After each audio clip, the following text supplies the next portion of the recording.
Failure जो है ये हर इंसान की जिंदगी में आती है और हर एक इंसान को फेलियर जो है वो फेस करना पड़ता है। It is a challenge for all of us. लेकिन फेलियर के जिंदगी में आने का मकसद ये नहीं है कि वो आपको रोक के आपको पीछे कर दे, बल्कि उसके आपकी जिंदगी में आने के मकसद ये है, आपकी जो डायरेक्शन है, आपकी जो जर्नी है, उसके दरमियान आने का जो मकसद है सिर्फ यही है कि वो आपको प्रैक्टिकल लर्निंग सिखाए, वो आपको एक्सपीरियंस कराए और उस एक्सपीरियंस से आप इल्म हासिल करके अपनी वीकनेसेस को अपनी स्ट्रेंथ में कन्वर्ट करके आप आगे बढ़ सको। फेलियर का मकसद ये है। तो जब भी आपकी जिंदगी में फेलियर आता है, कभी हार नहीं माननी, बल्कि उठना है। जितना गिरते हो उतना दोबारा उठते हो। अवार्ड नहीं देता कोई नहीं देता। क्यों नहीं देता आपको लगता है? आपने बहुत अच्छा काम किया। मुझे लगता था कि स्पेशल 26 में आपको नेशनल अवार्ड मिलना चाहिए था। ऐसा है कि जी वो कहते हैं कि अगर आपको अवार्ड चाहिए तो जो हमारे शो होते हैं वो आधे पैसे में कर लो। मैं कहा नहीं, मुझे पूरा दे दो, आप अवार्ड किसी और को दो। ये बात सही है। कहते हैं रोटी के बिना इंसान 4 हफ्ते जी सकता है, पानी के बिना 4 दिन और हवा के बिना शायद 4 महीने। लेकिन उम्मीद के बिना इंसान 4 सेकंड भी नहीं जी सकता। एक बात बोलूं, देख, बेइज्जती करनी है सामने कर, सामने कर, पीठ के पीछे।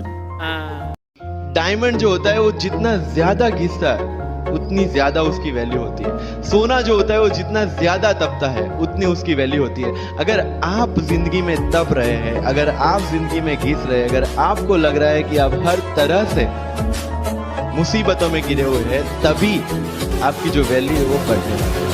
ट्विटर पे मेरे को किसी ने मैसेज भेजा, कोई बेवकूफ सा आदमी था जो किसी कुत्ते को टॉर्चर कर रहा था अपने दोस्तों को एंटरटेन करने के लिए। मुझे ऐसे लोगों से बड़ी नफरत होती है। वहां पे मैंने देखा सर, इतनी रिस्पेक्ट है जानवरों की, जहां वहीं से पता चलता है सर देश का, जहां पे जानवरों की इतनी रिस्पेक्ट है। जब से मेरा बेटा बड़ा हुआ है वो मुझसे एक ही सवाल बार बार करता है, क्या है डैड? हमेशा सारे अवार्ड शाहरुख खान ले जाते हैं, ऋतिक रोशन ले जाते हैं, आपको कब मिलेगा? लेकिन आज मैं गर्व से कह सकता हूं कि मुझे अवार्ड मिला है।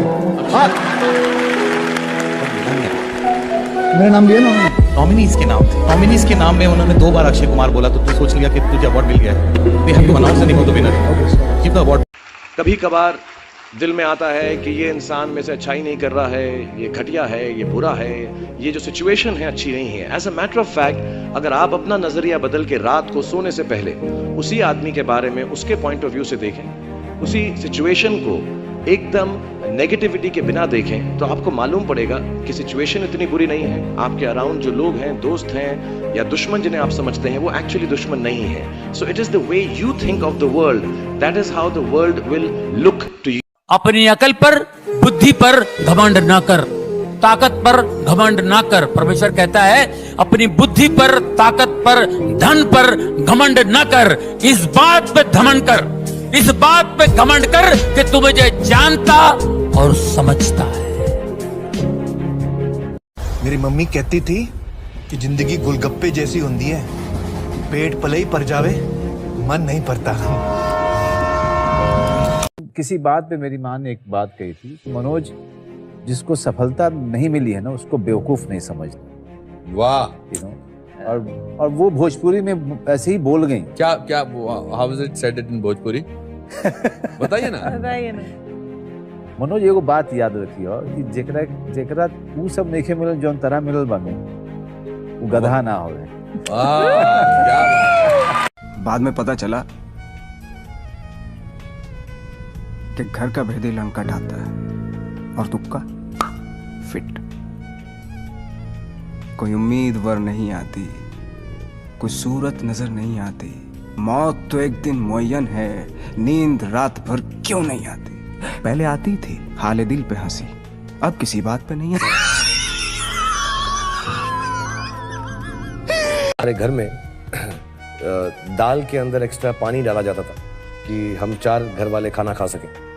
एंड कहीं पर भी ऐसा इल्म नहीं था, कोई सोच नहीं थी कि मैं देश भर के अंदर इतना नाम कमा सकूंगा। And thank you everyone for allowing me to do that. लेकिन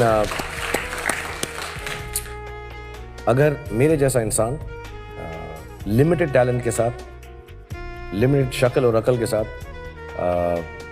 इस मुकाम पर पहुंच सकता है कि अनुपम खेर के शो में मुझे आमंत्रित किया जाए, तो कुछ भी हो सकता है। और ये सच है। जब हम लोग मुंबई आए तो हमें मालूम था हमारे पास पर्सनैलिटी नहीं है, हमारे पास बैक नहीं है, या हमारे फादर दादा परदादा तो फिल्म इंडस्ट्री में है नहीं, हम ही हैं, तो हमें क्या करना चाहिए।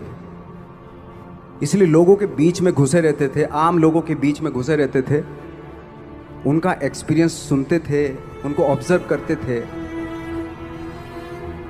तो आई थिंक मेरे पास 15 साल तक 10-12 साल तक कोई काम नहीं था। जैसे आपने बताया कि बहुत ही 10-10 सेकंड के रोल करके घर में आके बैठ जाए, तो पूरे साल खाली बैठे रहते थे हम लोग।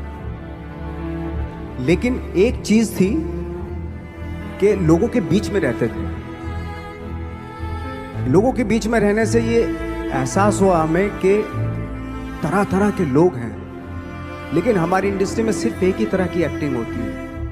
हजारों करोड़ों लोग हैं इस दुनिया में, लेकिन एक्टिंग सिर्फ एक ही तरीके से होती है हमारे यहाँ।